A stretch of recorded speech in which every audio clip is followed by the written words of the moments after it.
Le sénateur Thomas Yonobam vient de montrer qu'il est en phase avec la politique du chef de l'État, son Excellence Ali Bongo Ondimba. Il était question ici de s'entretenir, de dialoguer avec les structures associatives, la jeunesse, une jeunesse responsable, c'est-à-dire regroupée autour des associations pour des questions de développement. Alors, nous espérons que cet échange aboutira à un partenariat solide, car il s'agit d'une démarche consultative pour que d'ici quelques années, nous voyons les premiers fruits de développement recherchés. Vous êtes un homme d'association. Ça veut dire que vous avez mené une vie associative de 1982 à ce jour.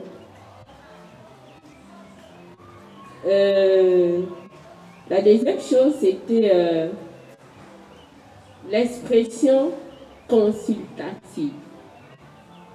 Vous nous avez appelés ici pour nous consulter. Consulter sur quoi, monsieur le vénérable? Ceux qui me connaissent bien, ils savent que, étant à l'université, j'ai toujours donné même ma bourse d'étudiant pour améliorer les conditions de vie de nos populations. J'ai toujours cotisé chaque semaine 100 francs dans le cadre de notre association qui était BIEM pour que chaque vacances, que nous soyons tous présents à Medoune pour organiser des tournois de football, pour organiser des activités récréatives.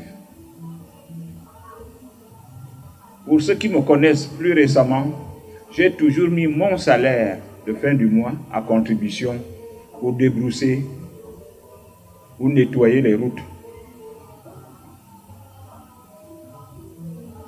Je voudrais tout simplement vous dire que vous connaissez mieux les problèmes que moi. La seule chose qui me préoccupe, qui m'a toujours préoccupé avant que je ne sois sénateur, c'est le bien-être des populations du département du Haut-Koumou. Vous savez, il y a eu quelque chose, ou un proverbe femme qui existe également en français. On dit « un seul doigt ne lave pas la figure ». Quelle que soit ma volonté, quels que soient mes moyens, mais, in fine, je ne suis qu'un être humain. Même si j'avais de l'argent, l'argent ne peut pas me sauver quand je me retrouve dans un bourbier en pleine nuit où les gens ne sont pas présents, où les populations ne sont pas présentes. Qu'est-ce que je vais faire avec l'argent en ce moment-là?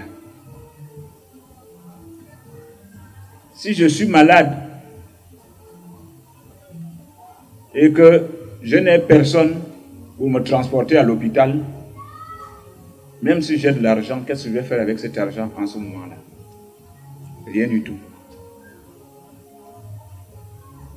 Donc, je devrais tout simplement vous poser la question, qu'est-ce que vous attendez de moi?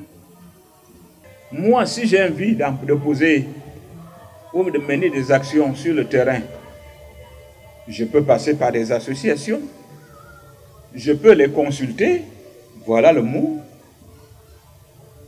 Si j'ai envie de mener des actions à Akangassi, les gens d'Akangassi me diront que la population d'Akangassi est de 100 personnes. Sur les 100 personnes, 80 personnes aspirent à cela. Et 80 personnes faisant la majorité, je vais les accompagner sur les besoins des 80 personnes. Parce qu'en réalité, je vous ai dit, je suis un pur produit des associations.